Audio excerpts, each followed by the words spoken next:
So Solong, who are the people behind Solong? None other than Mr. Richard Ren, our Solong Executive Director.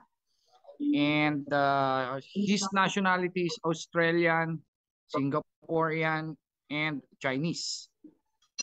By the way, his background is that he is already been in global finance for 15 years.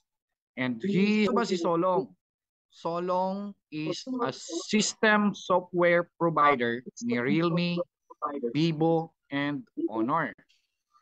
Okay po. So nag-start talaga po si Solong as a system software provider way back December 2022 pa po. Ulitin ko the company Solong started way back December 2022. Okay po. Now, the multi-level marketing side started last year, March. Okay. Now, beside on that, our CEO profile is that he is also being awarded as Asia's Best Banker.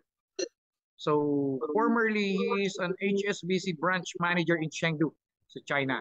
All right. So, that's the background of our CEO. He also have his own villa in Singapore with 5,000 square meter, di ba? In Singapore. Okay.